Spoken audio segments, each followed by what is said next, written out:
अस्सलामुअलैकुम नाजरीन, उम्मीद आप सब खैरियत से होंगे। आज की रेसिपी है खड़े मसाले वाला कीमा। आइए देखिए इसमें क्या क्या चीज़ें जो है वो हमें चाहिए।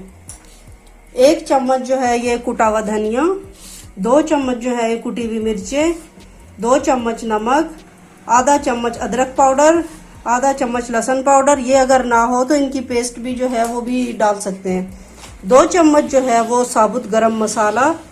ये सारे मसाले हो गए हैं। और अब ये हम कीमा जो है ये हमने तकरीबन 1.25 किलो कीमा है हमारा।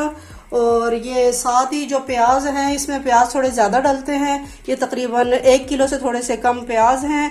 और ये आधा कप जो है ये ऑयल इसलिए कम इसमें डाल रहे हैं क्योंकि आधा कप वो प्याज फ्राई करते हुए डालेंगे। और उसके साथ 8 से 9 ये सब्ज़ मिर्चें और छोटा पीस जो है अदरक का। और ये 5 अदद जो है ये टमाटर है। सबसे पहले हम इसमें तकरीबन 3 कप जो है वो पानी डालेंगे। साथ ही जो है वो ये कीमा जो है वो ये डालेंगे। साथ ही ये सारे मसाले जो अभी हमने आपको बताए थे वो ये डाल देंगे। और साथ ही टमाटर डाल देंगे। और ये हरी मिर्च और अदरक जो है ये थोड़ी देर में डालेंगे, जब ये तकरीबन हाफ पक चुकेगा फिर डालेंगे। अब हम इसको 10 मिनट के लिए जो है वो वेट लगाते हैं। वेट लगा दिए। ये 10 मिनट हो चुके हैं और हमने कुकर का ढक्कन जो है वो खोल लिया है। और आप ये भी देख लें ये प्याज अच्छी तरह जो है लाइट ब्राउन हो चुके हैं। अब हम जो है वो ये हरी मिर्ची जो हमने काटी हुई थी और अदरक अब ये डालेंगे। और साथ ही ये फ्राई हुई हुई प्याज जो है ये भी डाल देंगे। बहुत ही अच्छी लाजवाब किस्म की खुशबू आ रही है। यूनिक स्टाइल में बना रही हूँ, बिल्कुल बनाइएगा, ट्राई कीजिएगा और खा के बताइएगा ज़रूर कैसा लगा आपको।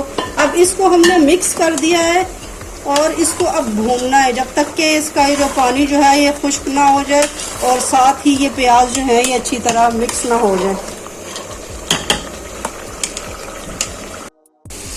ये आप देख सकते हैं कि इसको हमने अच्छी तरह भून लिया और ये ड्राई हो चुका है, इसमें बिल्कुल भी पानी नहीं है। और ये इसमें कुकिंग ऑयल अलग नज़र आ रहा है। डिश बिल्कुल तैयार है, बहुत ही जायकेदार मज़ेदार लग रही है।